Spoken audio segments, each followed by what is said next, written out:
I saw your texts, Brittany. She froze, her hand halfway to her wine glass. The candlelight on our anniversary dinner table flickered, catching the sharp glint in her eyes. For a moment, she didn't react. No gasp, no sudden denial. Just a cold, calculating pause like a predator assessing whether it had been caught mid-hunt. What texts? She asked finally, her voice smooth, detached. I leaned back in my chair, feeling the weight of the air between us. My stomach churned, and my palms were damp, but I didn't let it show. Not yet. The ones where you told your friend you're waiting to drain my 401k before I retire. Her expression didn't shift. Not to shock, not to guilt. Instead, she set the glass down, tilted her head, and smirked. Smirked. Oh, those texts. She chuckled low and hollow. You went snooping through my phone? That's cute, Tyler. Desperate, but cute. The room seemed to shrink around me. It was our 10th anniversary, and here we were, her laughing off what I thought would devastate her, and me, suddenly wondering who the hell I'd married. You don't even deny it, I said, my voice tighter now. Why should I? She shrugged, leaning forward like this was some casual game of chess. It's not a crime to talk about financial security. Modern men don't own their wives' futures or their bodies. You've been obsessed with taking care of me since the day we met. Maybe you should have asked if I needed it. Her words dripped with venom, each one slicing deeper than the last. I stared at her, trying to reconcile the woman I'd loved with the one sitting across from me. I'd worked overtime, skipped vacations, scrimped and saved for years, and all for this. You've been using me, I said finally, my voice barely above a whisper. Her smirk widened, and she leaned back in her chair, crossing her arms. If you want to call it that, sure. But you've benefited too, haven't you? The trophy wife. The house everyone's jealous of. I gave you status, Tyler. Don't act like you didn't enjoy it. I felt my fists clench under the table, nails digging into my palms. I wanted to scream, to flip the table, to demand an explanation that would make this all make sense. But instead, I stayed quiet, letting the silence stretch until she shifted, just slightly, in her seat. What do you want, Tyler? A confession? Fine. I sent the texts. I joked about the money. But do you really think I'm the bad guy here? Maybe you're just mad because you've realized I'm not the little dream wife you wanted me to be. She grabbed her glass again. Downing the wine like this was just another petty argument. I didn't say anything. I didn't need to. I already knew what I had to do. This wasn't a fight I was going to win with words. Brittany had built her entire world around manipulation and control. I'd let her play her game for years. But tonight, that game ended. I smiled. A real, slow smile that I knew would throw her off. What are you smiling about? She asked, narrowing her eyes. You'll see, I said, standing up and tossing a few bills onto the table. Enjoy the rest of your night, Brittany. As I walked away, her voice followed me. Sharp, demanding, and laced with a hint of panic she couldn't quite hide. Tyler, where are you going? What's that supposed to mean? But I didn't turn around. I didn't need to. The plan was already in motion. I didn't sleep that night. Not because I was torn up inside, but because I was busy. I needed to act fast while she still thought she held all the cards. Brittany always underestimated me. She saw me as predictable, the dependable guy who'd never dare step outside the lines.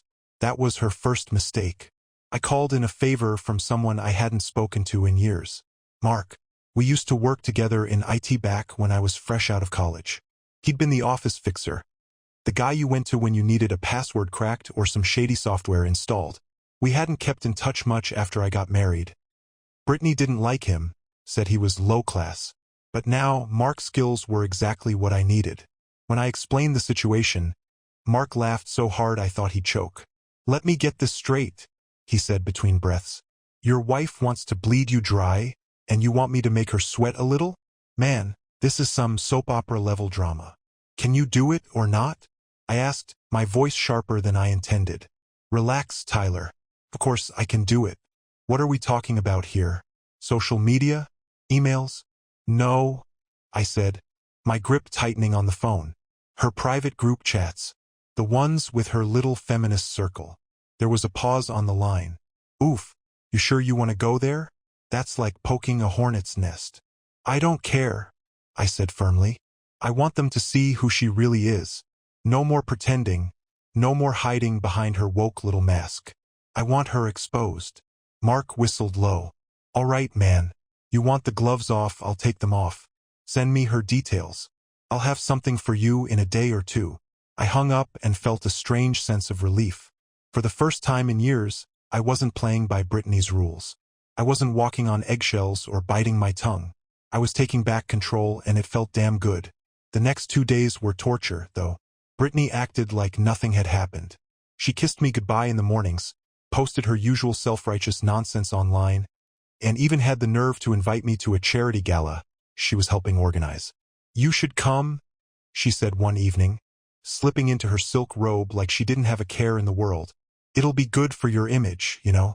Show everyone what a supportive husband you are. I forced a smile, playing my part like a seasoned actor. Of course, babe. Anything for you. She beamed, clearly pleased with herself. She didn't realize she was standing on a trapdoor, and I was about to pull the lever. Late that night, Mark called. Check your email, he said, his voice smug. You're gonna love this. I opened the file he sent, and there it was, her entire chat history with her so-called friends. It wasn't just the stuff about my 401k. Oh no, it was so much worse. She bragged about training me to be the perfect husband, laughed about how gullible I was, and even hinted at other options if the money ran out. But the kicker? She'd been trash-talking the women in her church group, the same ones she pretended to be best friends with every Sunday. She's a hypocrite, Mark said when I didn't respond. And you've got the receipts. What's the plan? I grinned a real wicked grin. Let's just say her reputation's about to take a nosedive. Can you make sure this ends up where it'll hurt her the most? Mark laughed again. Man, you're cold. I like it.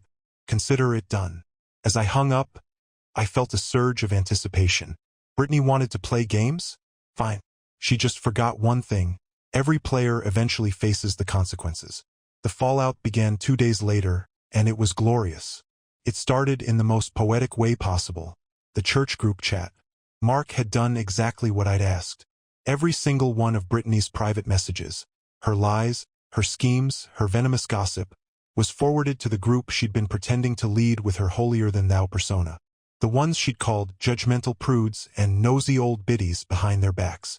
I wasn't there to see her reaction when it all hit, but I could imagine it perfectly.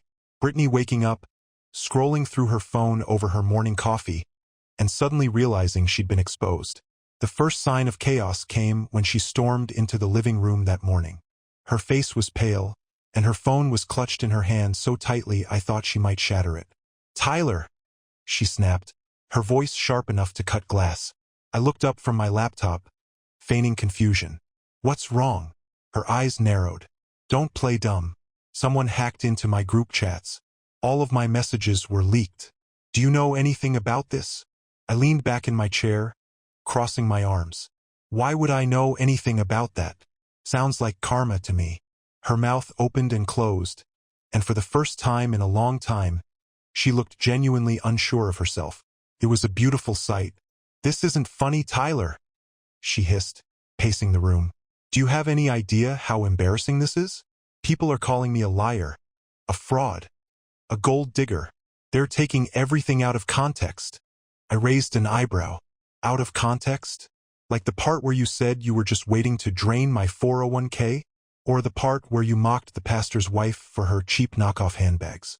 Which context would you like them to focus on? Her face flushed red, and for a moment, I thought she might throw the phone at me. But then, like always, she shifted gears, her voice softening into the manipulative tone she'd perfected over the years.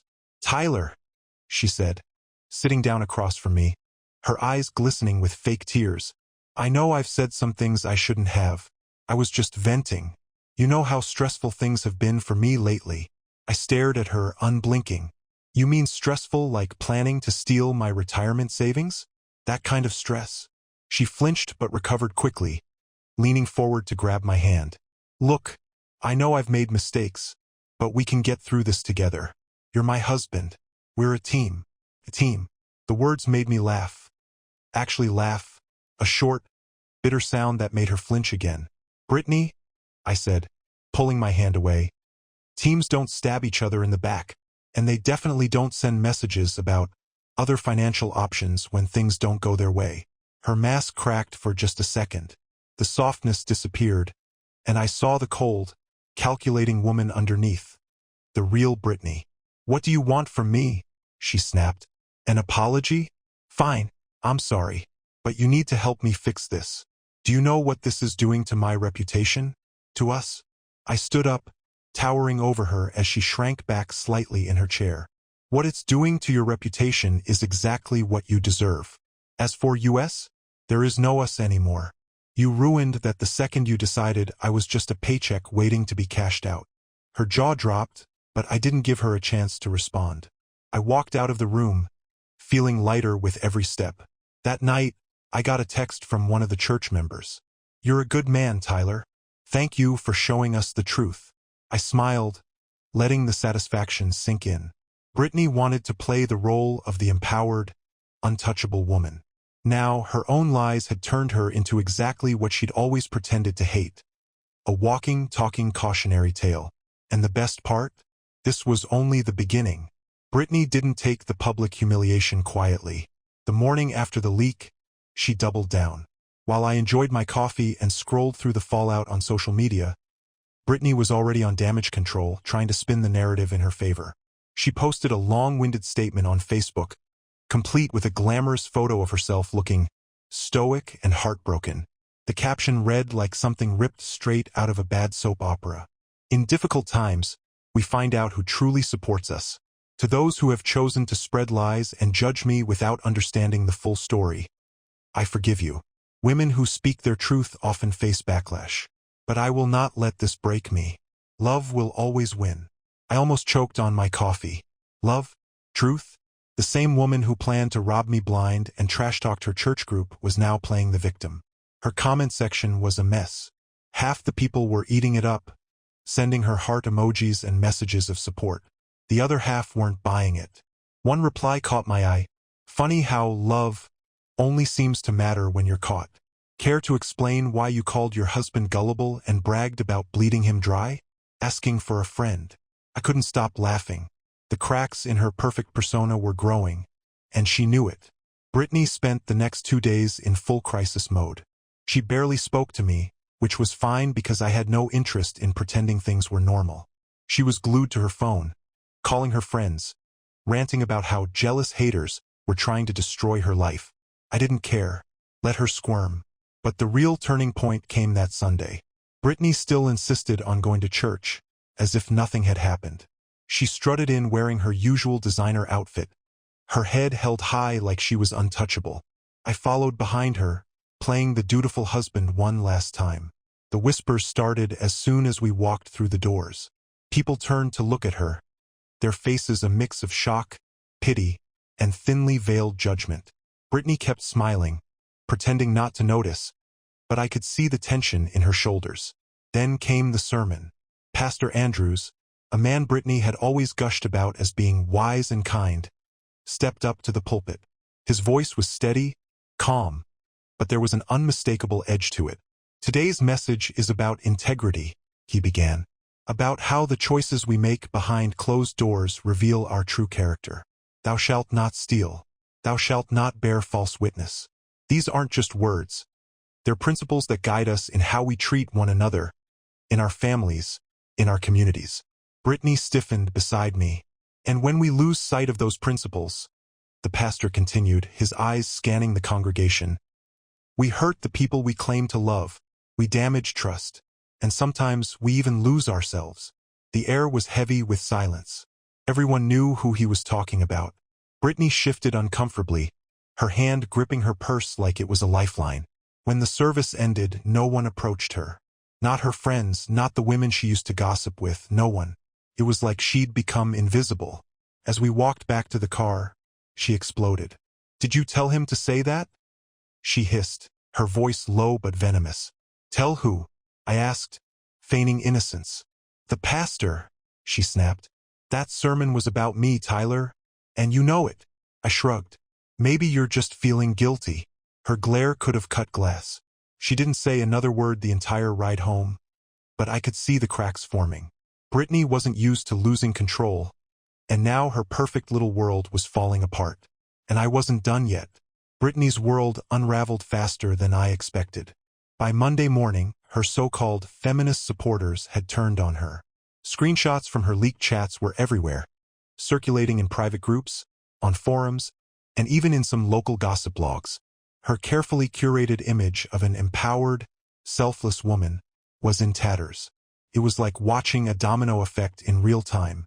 First, her closest friends, the same ones she spent hours messaging, started distancing themselves.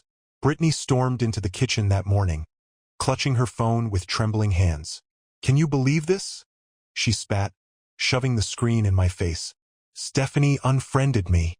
Stephanie. After everything I've done for her." I glanced at the phone. The last text from Stephanie was blunt. "I can't support someone who mocks the rest of us behind our backs. Good luck." I fought the urge to smirk. Sounds like she saw the real you. "Shut up, Tyler," Brittany snapped, slamming her phone on the counter. "You think this is funny?" "I think it's karma," I said calmly, sipping my coffee. "You've been pretending to be someone you're not for years. Now everyone knows." Her lips pressed into a thin line, but she didn't argue. Instead, she grabbed her bag and stormed out the door, mumbling something about fixing the situation. What she didn't realize was that the damage was already done. That afternoon, I got a call from Mark. "Hey man," he said, barely containing his laughter. "You keeping up with the fallout? She's not just getting flack from her friends. People are dragging her everywhere. Someone even tagged her on that local community page." "What's it called?" "Oh yeah, Suburban Moms United. They're tearing her apart." I pulled up the page while he spoke, and sure enough, there it was. A post titled, "Beware of Brittany K. A cautionary tale of greed and betrayal." The comments were brutal. "She's the reason people don't trust women anymore." One read, "Gold digger alert. Stay away from my husband, Brittany." Another said, dripping with sarcasm, "The cherry on top." Someone had added screenshots of her chats, including the one where she called her husband, me. An overgrown ATM with zero personality. I couldn't help but laugh. "Mark, you're a miracle worker. Just doing my part," he said, chuckling. "So what's next? You gonna let her stew? Or do you have more planned?" "Oh, I've got more," I said, a grin spreading across my face. "This is just phase 1. When Brittany came home that night, her face was a mix of anger and exhaustion.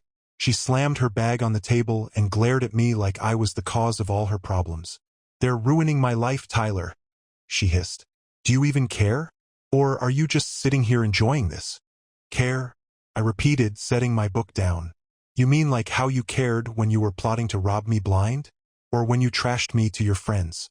"Yeah, I'm fresh out of sympathy." Her fists clenched, and for a moment, I thought she might start crying. But Brittany didn't cry. Not for real, anyway. "Do you want a divorce?"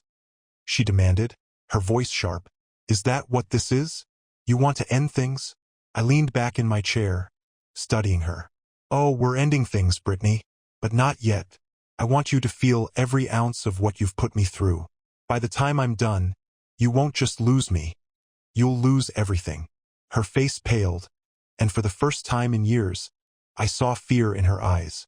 "Tyler," she began, her tone softening, but I cut her off. "Save it," I said, standing up and walking past her. "You made your bed. Now lie in it." As I closed the door to my office, I heard the sound of something crashing in the kitchen. Brittany wasn't used to being powerless, but that's exactly what she was now. And this was just the beginning of her downfall. The next few days were a slow, calculated unraveling of Brittany's life. While she scrambled to patch her public image, I set my sights on the one thing she valued most, her social standing. Brittany loved her status in the community. She thrived on being the center of attention at charity galas, church fundraisers, and her so-called women's empowerment events. It was her playground, a carefully curated world where she was untouchable, or so she thought. That Friday, I made my next move. Brittany had been planning her biggest event of the year, a fundraiser for a local women's shelter. It was her crown jewel, the one event she used to cement her image as the town's benevolent queen. Sponsors, local officials, and half the church congregation were invited. She'd spent weeks bragging about how it was going to be her finest moment. It was also the perfect stage for her fall. The day before the event, I contacted one of the sponsors, a local business owner named Greg, who I'd known for years. Greg was the kind of guy who hated hypocrisy more than anything. He'd been on the receiving end of Brittany's fake smiles and backhanded compliments more than once, and I knew he'd jump at the chance to expose her. "Greg," I said over the phone, "you're going to want to hear this." I sent him the same screenshots that had already circulated online, along with a few extra gems Mark had dug up. Messages where Brittany mocked the sponsors, called their contributions pathetic, and even joked about using the fundraiser to network with people who actually matter. Greg's response was immediate. "Are you kidding me? She said this about us? Tyler, I've been waiting for a reason to pull out of this sham. Consider it done." By the time the fundraiser began, 2 major sponsors had dropped out, and Brittany was scrambling to explain why. She wore her best designer dress and pasted on her most dazzling smile, but I could see the cracks in her facade. I showed up late, just in time for the speeches. Brittany was at the podium, addressing the crowd with her usual over-the-top enthusiasm. "Tonight, we come together for a cause that's close to my heart," she said, her voice dripping with fake sincerity. "This fundraiser isn't just about money. It's about community, about empowering women to rise above their challenges." I almost laughed out loud.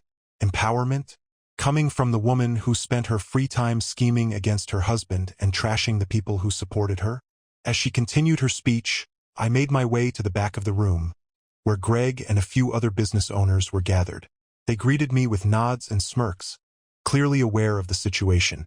Then came the moment I'd been waiting for. As Brittany wrapped up her speech, Greg stepped forward. He cleared his throat, and the room fell silent. "Thank you, Brittany, for your inspiring words," he said, his tone dripping with sarcasm. "But before we continue, I think it's only fair that everyone here knows the truth about who they're supporting." The color drained from Brittany's face. "What are you talking about, Greg?" she asked, her voice shaking slightly. "Oh, just this," he said, holding up a folder. "Screenshots, emails, and plenty of evidence that you've been using this fundraiser, and the people in this room, to serve your own selfish agenda."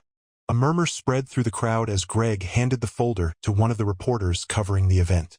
"This can't be real," someone whispered. "It's all real," Greg said, loud enough for everyone to hear. "And it's about time someone called her out on it." Brittany stammered, her mask slipping completely. "This is slander. Lies. Someone's trying to ruin me." But the crowd wasn't buying it. People began pulling out their phones, checking the screenshots for themselves. The whispers turned into outright accusations. "You called us pathetic?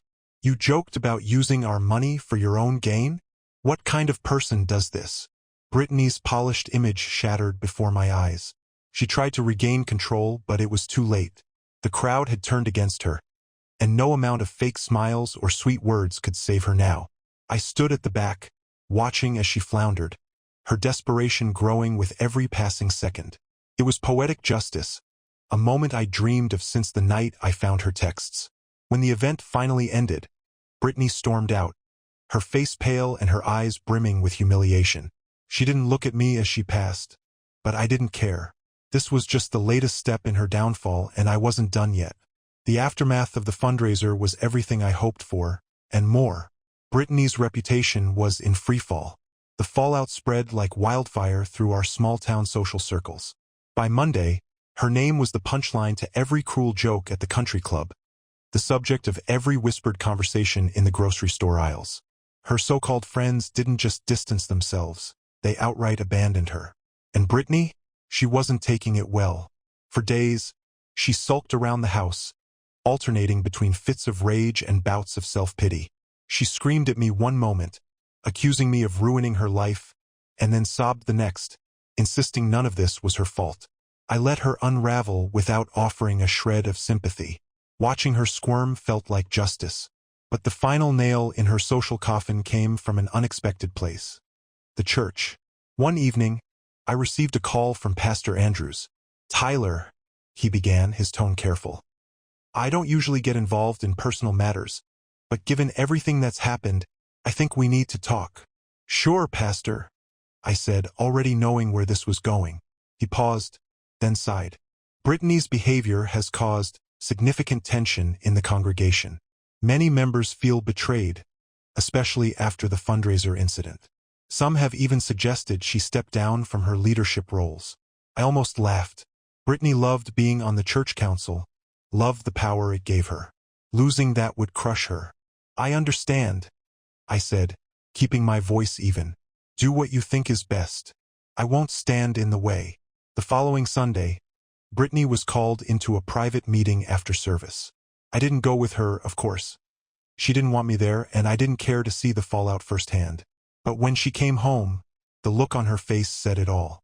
They kicked me out, she spat, slamming her bag onto the kitchen counter. The church council, the pastor, they said I'm not fit for leadership. I raised an eyebrow. Sounds like they made the right call. Her glare could have melted steel. Don't you dare act like this isn't your fault, Tyler. You've been sabotaging me from the start, says the woman who planned to rob me blind. I shot back. Face it, Brittany. You've been exposed, and now everyone sees you for who you really are. You did this to yourself. Her jaw clenched, and for a moment, I thought she might lunge at me. But instead, she stormed out of the room, slamming the door behind her. I could hear her shouting on the phone later that night, probably to one of the few friends she had left. From what I could gather, she was trying to spin the church's decision as some kind of misogynistic attack. Classic Brittany, always the victim, never the villain. But no one was buying it anymore. And as satisfying as it was to watch her world crumble, I knew I wasn't finished. Brittany had spent years manipulating me, using me, treating me like a fool. It wasn't enough for her to lose her reputation. I wanted her to feel the full weight of what she'd done. That's when I decided it was time to hit her where it would hurt most. Her finances. Brittany had always been careful with appearances, but her understanding of finances? Surface level at best. She knew enough to brag about my 401k or plan ways to exploit it, but she never truly paid attention to the details. That worked in my favor.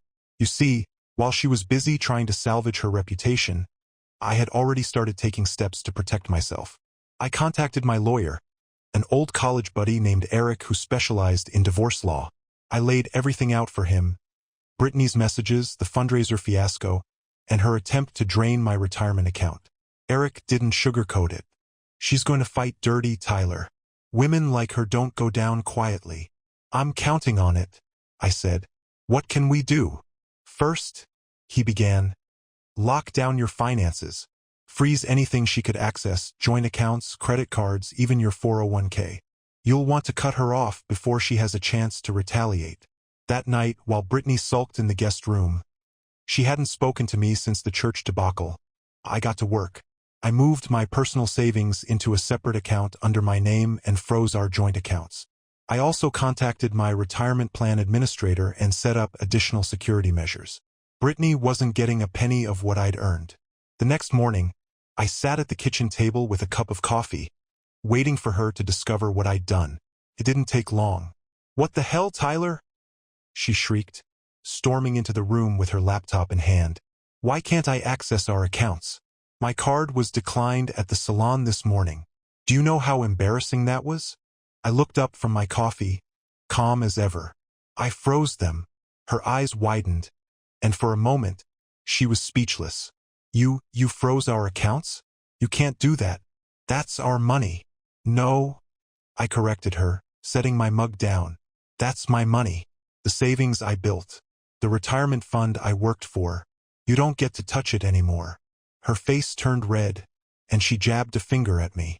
This is illegal. You can't just cut me off like this. I'll call a lawyer. Go ahead, I said with a shrug. But you'll be wasting your time. Everything's documented.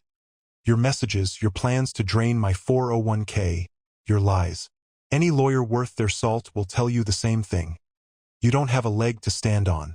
She opened her mouth to argue, but nothing came out. For the first time in years, Brittany looked truly defeated. Her hands trembled as she gripped the back of a chair, trying to steady herself.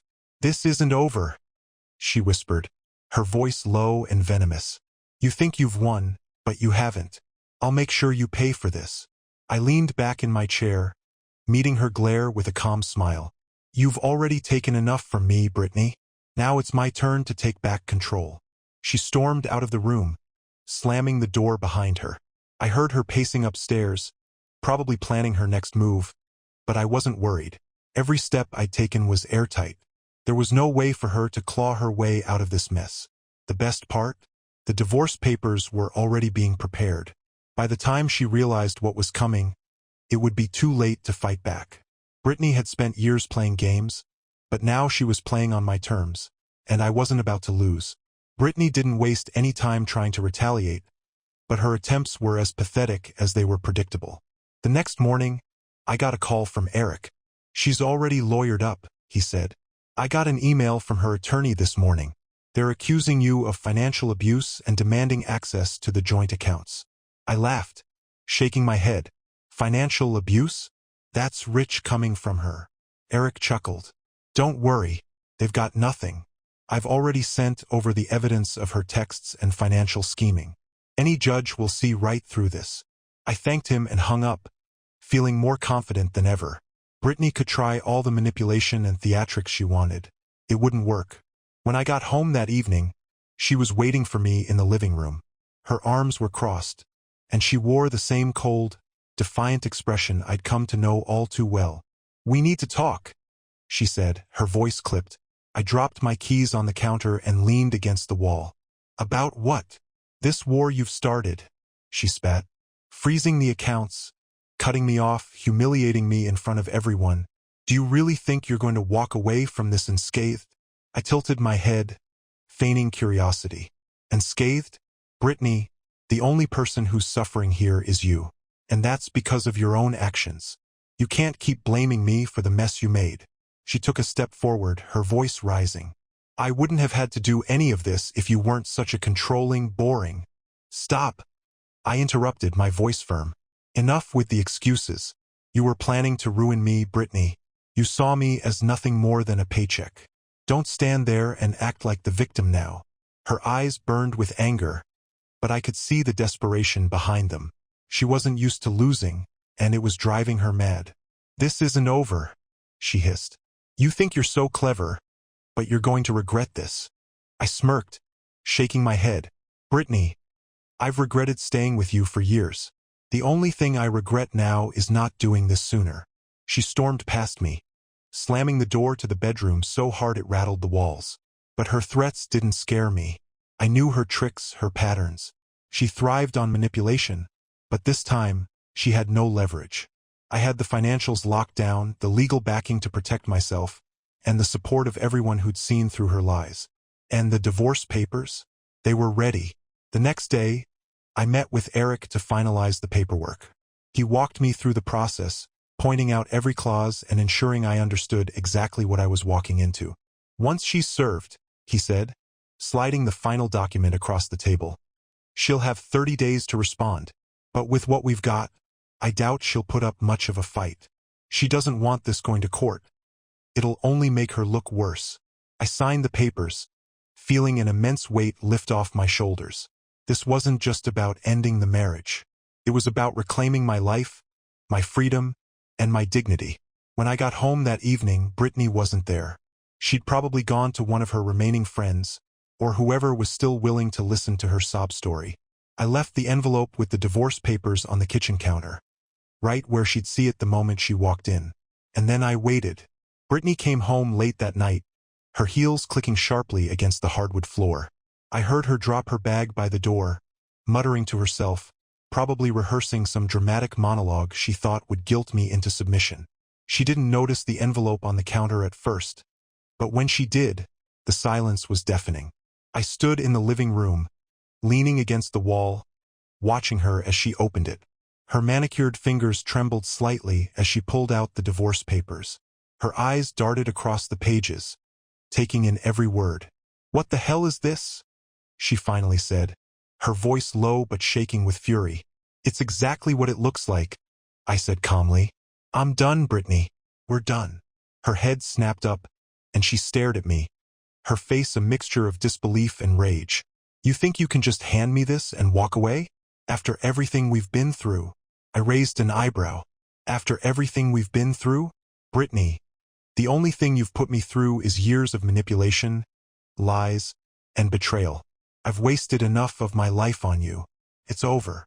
She threw the papers onto the counter, her chest rising and falling as she struggled to control her breathing. You're making a mistake, she said, her voice trembling. You think you're going to come out of this unscathed? I'll fight you on this. I'll make you regret it. I crossed my arms, my expression unmoving. Fight me all you want, but let me remind you everything you've done is already out there. The texts, the fundraiser, the lies. You don't just have no case. Brittany, you've got no one left on your side. You lost this battle the moment you decided to treat me like a paycheck instead of a husband. Her face twisted with rage, and for a moment, I thought she might lunge at me. But instead, she grabbed her phone and stormed out of the room, slamming the door behind her. I expected her to lock herself in the bedroom or call one of her friends to rant. But a few minutes later, I heard the front door slam. I walked to the window and saw her getting into her car, her tires screeching as she sped off into the night. Good. Let her run. Let her stew in her anger. I sat back down, pouring myself a glass of whiskey and savoring the quiet. For the first time in years, I felt like I was in control of my life again. Brittany's threats didn't scare me anymore. I had the upper hand, and she knew it. The next morning, I woke up to find her still gone.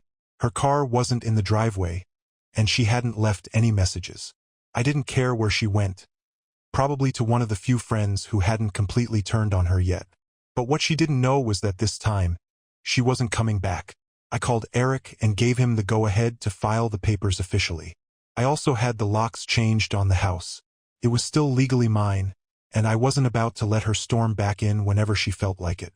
By the time she returned that evening, she found herself locked out. She banged on the door, screaming my name, but I didn't answer. I just watched from the upstairs window as she yelled and cursed, her voice growing hoarse. Eventually, she gave up and left. I sent her a text afterward.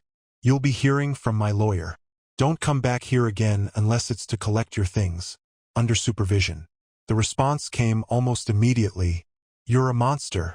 You've destroyed everything. I didn't reply. I didn't need to. This was no longer her game to play. This wasn't about winning or losing anymore.